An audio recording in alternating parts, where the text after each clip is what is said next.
So those that know me well will know that my favorite band, absolutely of all time, is Pearl Jam.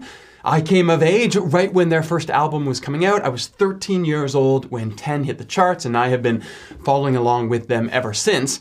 But this past week, they came out with a new album. It's called Dark Matter. It's awesome. You should check it out. But on that album, there's a song called React, Respond. And I love the song, but I also like it because that is a bit of a mantra in my own life. This idea that I'm always going to have a reaction. Certain incidences and moments are going to elicit emotional responses within me, sometimes based on whether I'm doing well or not, but I don't have to let that define me. I can choose instead to step back from that reaction and choose my response to a situation. And I allow that to be what guides me through life. So I love the song. I love that connection with the way that I think about my own emotional reactions and the responses that I choose. But it also got me thinking about the end of the Gospel of Mark, because we just talked about this at Easter. The fact that Mark ends probably not where we expect it to. It ends with an empty tomb and the disciples fleeing in fear. They don't even get to see Jesus resurrected. They're too scared for all of that.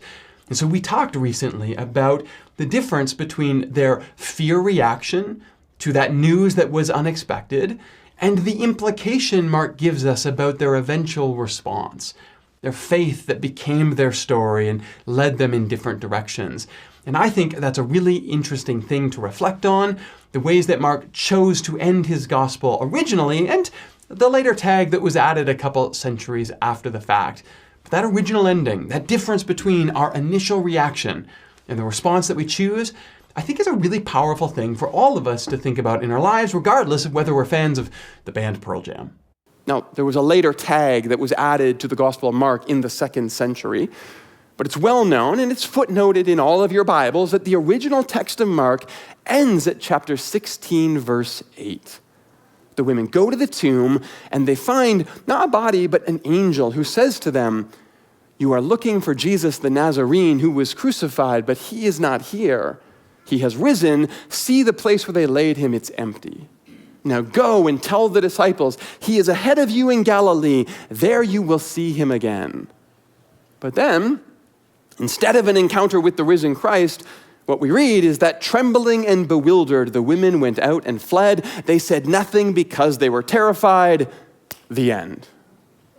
Now, of course, we know eventually they overcame that fear, and we know that Mary Magdalene did tell Peter what happened. None of us would be here today if they had not. But Mark, the first gospel writer, decides to leave us stuck here in this moment. Perhaps just as scared as confused about what will come as the women were.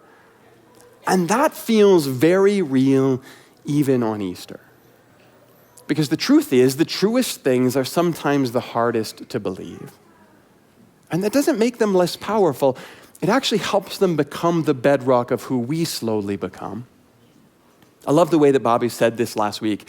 It does us no good to make the women so heroic that they lose their humanity.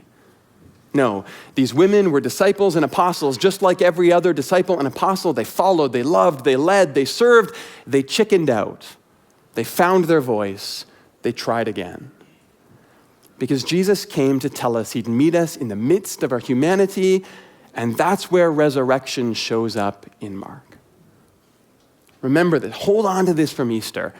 It's not always how you react in the moment. Sometimes your instinct is to get scared, or to get small, or to run away. That's okay. Because what matters in the end is how you choose to respond to life. And I think part of what Mark is telling us by writing this story and leaving us here at the end is that these women eventually responded with courage. Their fear didn't become them. Their faith did. And that's what resurrection is about for all of us, that we can all respond again. Because Christ is risen indeed.